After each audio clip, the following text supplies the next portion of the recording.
নির্বাচন কমিশনে ইসিতে স্মারকলিপি দেওয়ার পর ১১ সংগঠনের প্রতিনিধিরা সাংবাদিকদের সঙ্গে কথা বলেন।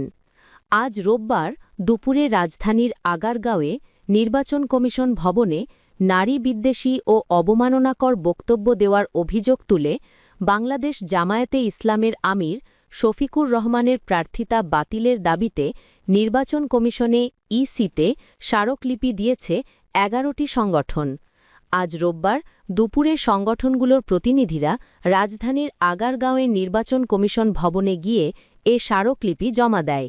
স্মারকলিপিতে কর্মজীবী নারীদের সম্পর্কে অবমাননাকর ও নারীবিদ্বেষী বক্তব্যের প্রতিবাদ, বক্তব্য প্রত্যাহার, নিঃশর্ত ক্ষমা প্রার্থনা এবং উক্ত ব্যক্তির প্রার্থিতা বাতিলের দাবি জানানো হয়। স্মারকলিপিতে বলা হয়, সম্প্রতি জামায়াতের আমির শফিকুর রহমান তার ভেরিফাইড এক্স বা সাবেক টুইটার অ্যাকাউন্ট থেকে কর্মজীবী নারীদের সম্পর্কে যে মন্তব্য করেছেন তা চরম অবমাননাকর ও কুরুচিপূর্ণ। এতে নারীর শ্রম, মর্যাদা ও সামাজিক ভূমিকার প্রতি সরাসরি অস্বীকৃতি প্রকাশ পেয়েছে, যা সংবিধান স্বীকৃত সমতা ও মানবাধিকারের পরিপন্থী। সংগঠনগুলোর অভিযোগ, সংশ্লিষ্ট দল এই মন্তব্যকে হ্যাকিংয়ের ফল বলে দাবি করলেও ভেরিফাইড অ্যাকাউন্ট থেকে প্রকাশিত বক্তব্যের ক্ষেত্রে এমন ব্যাখ্যা গ্রহণযোগ্য নয়। এ বিষয়ে কোনো নিরপেক্ষ তদন্ত বা প্রামাণ্য তথ্য এখনও প্রকাশ করা হয়নি। উল্টো হ্যাকিং সংক্রান্ত মামলায় এক ব্যক্তিকে গ্রেফতার দেখানো হয়েছে।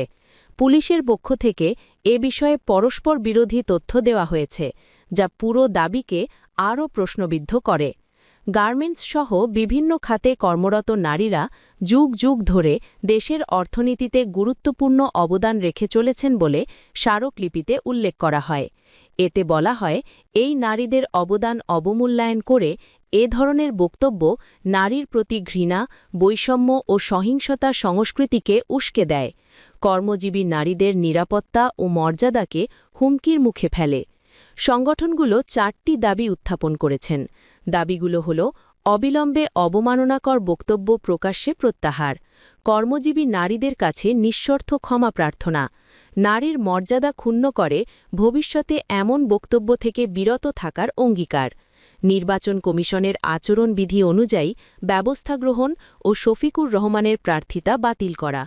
স্মারকলিপি জমা দেওয়ার পর নির্বাচন কমিশনের সঙ্গে বৈঠক করেন নারী সংগঠনগুলোর প্রতিনিধিরা।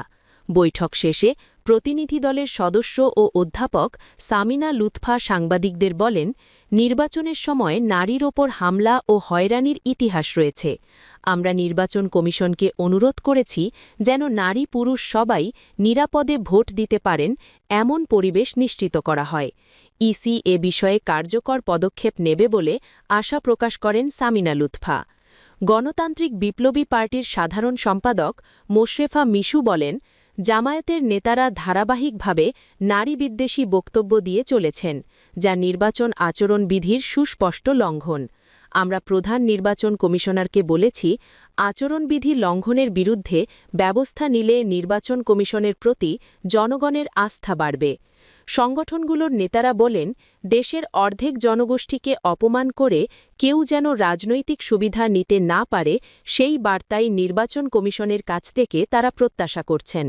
স্মারকলিপি দেওয়ার সময় আরও উপস্থিত ছিলেন গার্মেন্টস শ্রমিক মুক্তি আন্দোলনের সভাপতি শবনম হাফিজ, এনডিএর মুখপাত্র ফেরদাউস আরা রুমি, নারীর রাজনৈতিক অধিকার ফোরামের সংগঠক নাফিসা রায়হানা, রাষ্ট্র সংস্কার আন্দোলনের নারী বিষয়ক সম্পাদক জাকিয়া শিশির, আইনজীবী ও অধিকার কর্মী তাবাস্সুম মেহনাজ মিমি, গ্রিন বাংলা গার্মেন্টস ওয়ার্কার্স ফেডারেশনের সভাপতি সুলতানা বেগম, জনভাষ্যের কেন্দ্রীয় সদস্য শামীম আরা নিপা, গণতান্ত্রিক অধিকার কমিটির সদস্য মার্জিয়া প্রভা প্রমুখ।